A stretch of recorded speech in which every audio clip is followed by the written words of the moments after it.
defensively, it seems like you started off with James Bacon. You never really looked. Well, it was a good tempo setter. James has had a tremendous year so far, and he continues to do the things that we need him to do. Does a great job, and just really happy with his performance today and the things that he did in terms of setting the tone. I thought the pass rush really got after it early. They made some adjustments and were chipping their way out, getting some extra hats out there. But again, I thought our guys did a nice job.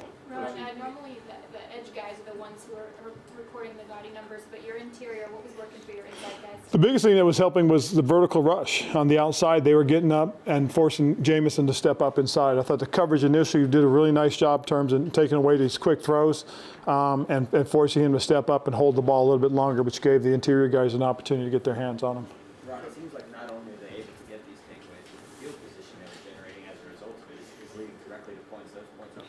Right, and that's what you need. Again, if you're going to take the ball away, hopefully it's in a good place to help set up the offense, and we had several of those today, so that was a really good thing to see.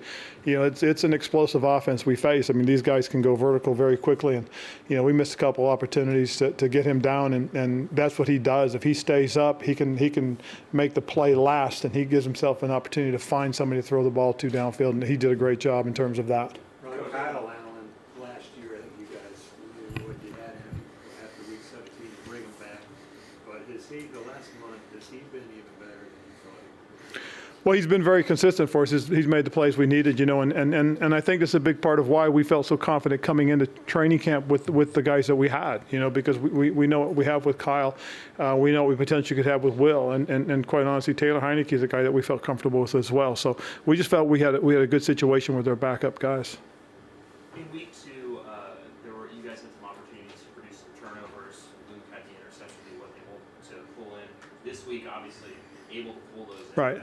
How does it feel to be able to take advantage of those, and how much that changes? Well, it's big. Anytime you take the ball away from your opponent, because it first of all gets your offense back on the field and give you an opportunity to score a touchdown, and we were able to do that. And again, it stops their momentum. When you score a few points, they come off of a nice drive and put some points back up on the board. Then we get the ball back on the takeaway. That was huge because again, it kind of slowed them down and got us back out there, give us the opportunity to score.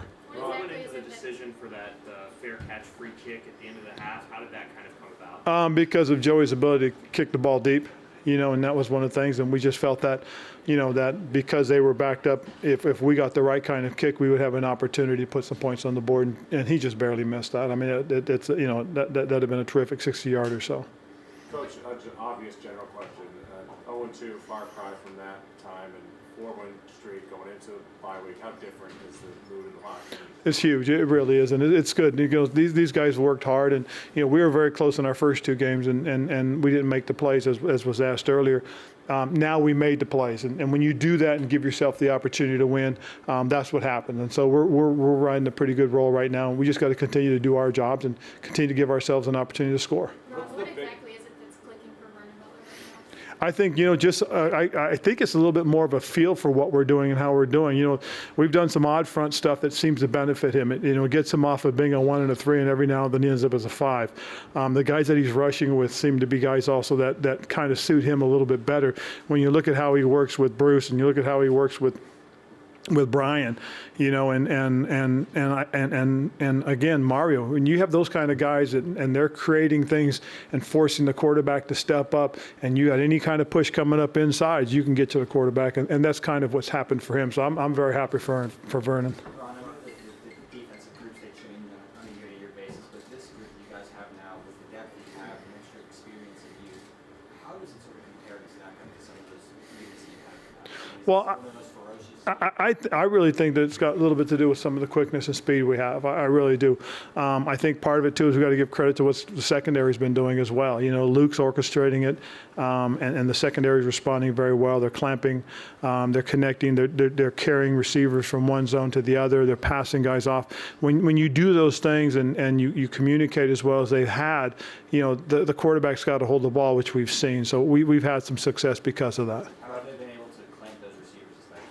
Well, it's, again, it's, some of the things that we're doing, and again, we got to continue to keep working on our techniques and continue to get better, and it'll help. Where when you're getting pressure on the quarterback and he's got to throw the ball earlier, he's got to put the ball up. It gives our guys chances to get to the ball. Kyle had to really do a lot the last 3 weeks with Christian really handling a lot of the load. What did it say to you about what he did today? Clutch throws out there. He did, and we missed some opportunities as well. And if we have to make plays when they're presented to us. And that was one of the things that we talked about was being playmakers when the ball was there. But we had some guys that did step up, did make some plays. I mean, Curtis Samuel's catch, Curtis Samuel's run. I mean, Curtis had a really solid day. So did DJ. And Greg, Olsen coming up the way he did. And when guys that can step up when other guys are being focused on, that's what we're hoping for. And again, they focused in on Christian. They said Christian wasn't going to beat him. Well, that's fine. The other guys around him were able to make plays, and I think that's what led to the victory. When you win 4 straight games, there's a lot of things that go into it because we like to simplify things. If you could say the biggest reason from going from 0-2 to 4-2 was what? I would just say that we've getting the takeaways and getting to the quarterback. That's probably the biggest difference. Is we've protected the ball better. We've been more consistent in terms of winning the takeaway battle. I mean, there's a crazy stat that one of our analytics guy told me is, when we win the takeaway battle, we've won 90% of our games. So again, we got to focus on protecting the football and taking the football away. That's probably one of the biggest things that we talk about daily. We talk about every day. We hammer it home. Winning the takeaway battle, and that's been big. Other thing is we've been getting to the quarterback. That helps. That helps create field position, helps create opportunities for our offense to get back on the field.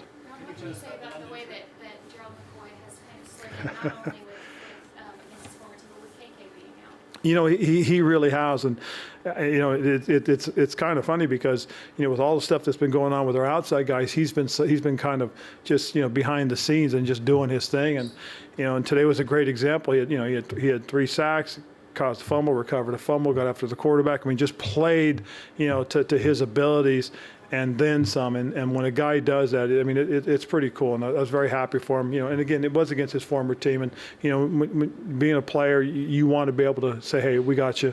And I know he will. Ron, now the way you guys have been rolling, and already there's been some national speculation, how do you kind of handle the quarterback situation? Has it changed at all? Quite honestly, because I don't answer the question. I'm not going to worry about it. I'm not going to speculate on anything until I have to address that. So until then, we're going to stay in the now. We're going to stay in the focus on what we're doing right now. So again, as far as I'm concerned, we're just not going to deal with the question until it's time. And when the time comes, and then I will address it. But until, as far as I'm concerned, he's in his rehab program. He's doing his program. Our quarterback right now, who's been playing for us, is Kyle. And so we're not going to address it. What we tried to do was we kind of did a couple things a little bit different. We started on Tuesday, gave the guys Monday off, brought them in Tuesday and Wednesday at our facility. We left Wednesday night with the idea of coming here knowing that we had to do some things for the NFL and for our Play 60 that we have set up on Thursday. Gave our players an opportunity to work out, stretch their legs, and then get to meet several of the local community kids and spend some time with them in the Play 60. I think our guys adapted pretty well to it and had a good time. We got them to bed early that night, thank goodness, and then Friday they got an opportunity to go out and enjoy. And I heard a lot of positive things from our guys. They really appreciated the openness and the welcoming that they got from the local people. A lot of the guys did some shopping. Several of them went to Harrods, from what I understand, spent a lot of money also. Thank goodness I kept my wife from there.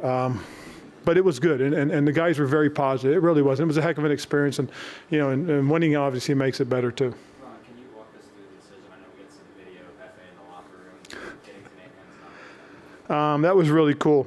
I talked to several of the players and asked them, what they thought about it, and they were all for it. They thought it would be outstanding, and so.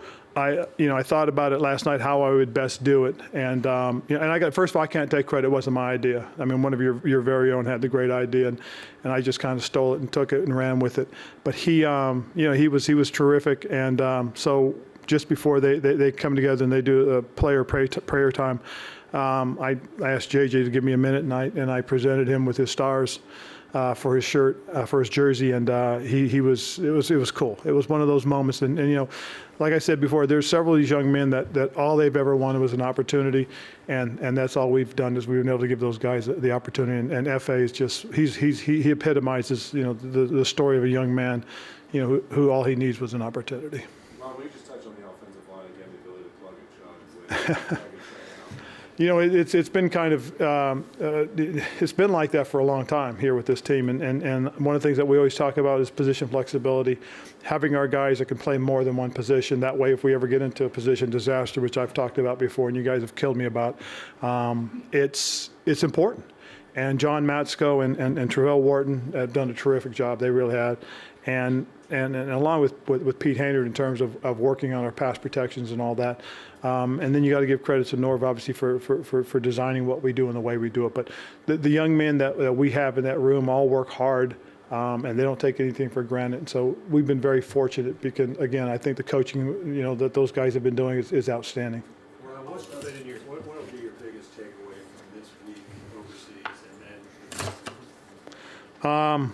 Just the whole experience, you know, one of the things that we talked to our guys about was embracing it. I mean, you know, you know, I've been around players and coaches who really don't embrace coming over, and I think it's a huge mistake because, you know, this really is a neat atmosphere, you know, because the fans, first of all, they come cheer to appreciate the athleticism, and that's probably the biggest thing. And then when you get a group of your own fans that come and droves like they did, to not just, you know, enjoy the UK, but to enjoy an opportunity to watch a football game, that was pretty cool. That was very special. And so what I'm gonna take away is that you know, I just really truly appreciate. This is my third time here, you know, as a player, as a coach, and now as a head coach, and it's been a cool experience. It really has. In the past month, just what you guys have done since the last time you played Tampa?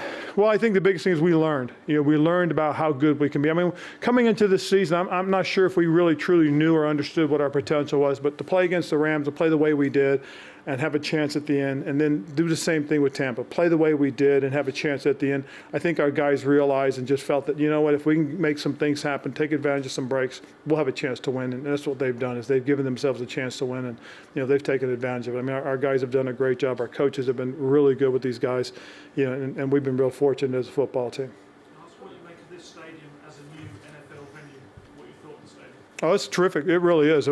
Whatever they did, they did it right. I mean, the field, the players talked about it being a fast surface and thought it was a good field to play on. The amenities in terms of the locker room and the way the locker room set up, the structure as far as the training room, the hydrotherapy room for the guys. I mean, it's top notch. And, you know, I think if you come here, you should be able to appreciate this situation. Right. The Bucks obviously did a good job defending the run this week, as they did in week 2. Is that something you've seen from them from a schematic point of view, or is that just guys winning their individual? I think it had a lot to do with the scheme, the way they attack and approach things. I think they did a really nice job. I really do. Is that done at the sacrifice of the pass defense, or is that something they're doing particularly to fit your gaps? I think it does affect the pass defense. Obviously, when you start trying to put 8 loading up the box with 8 people, and, you know, trying to be aggressive that way, you know, you've got to either affect the quarterback right away, affect the runner right away, because if not, they have an opportunity to make something happen downfield, and that's what happens. Ross Day was coming with that interception and played pretty well against Godwin and Evans. The decision not to make Dante active, is that just precautionary? Or? That was precautionary. You know, he got in, tried to warm up, and it just wouldn't loosen up. You know, he had a pretty good day on Thursday. You know, and so we had him. Well, it goes all the way back to Tuesday. He had a pretty good day Tuesday, decent day on Wednesday. Thursday he was feeling pretty good, and then with the cold weather on Friday, I think he kind of got a little tight. And we never really could get him warmed up and loosened up since then. And so when they came in and told me he was out there, but he just couldn't feel it, so I talked with him and asked him, and he said, "Coach, you know, if you need me, I can be ready." And, you know, but he said, I was really concerned, so I didn't want to put us in that position to make a decision as to whether or not we wanted to expose him. And that's the last thing we need, is for him to lose a few more weeks or a few more games. Coach, we asked you this a few weeks ago, but do you have a better sense now of the identity of this team? Yes and no. I mean, I think we can be an aggressive downhill attacking defense, and feel pretty good about it. But we've had a couple of games where we've gotten good leads and we've been able to back off and just let the four-man pass rush go. On the offensive side, we show that flashes where we can run the ball and do some really good things. But then if we've had to, we've thrown it for some success. So it's a little bit of a mix right now, and I think we're still trying to find ourselves. But if the guys continue to work that way and do those things, then maybe that's who we are. You briefly mentioned the fans. Were you surprised that a road game was so pro Panthers? No, I'm not surprised. I'm really not. Just because of the people that, that cheer for us. I mean, the Roaring Ride is unbelievable. They've got chapters all over. And we found out very quickly they got a chapter here. They got a chapter in Germany. I mean, it's cool to be able to have this kind of support and have that type of fan base come out and cheer for us. It was really exciting. When you drafted Dante, you talked about using Torres more as on a personnel matchup basis rather than one right side, left side type thing. Right. Obviously he's been out, but Cockrell moved with Godwin a lot today. Yes. Is that a matchup in particular that you've been doing the last couple of years? No, not necessarily. I mean, the biggest thing was really James Bradbury. Trying to put him in position for the most part and trying to get him lined up. He's been solid for us all year. Very physical corner. He's got a good first step, breaks well on the ball, and is showing that he can make plays. And Ross just ended up opposite of him for the most part, what we really wanted to do. All right, cool. Thank you, guys. We'll probably bring Kyle Allen and FA about very shortly. Thank you, Ron.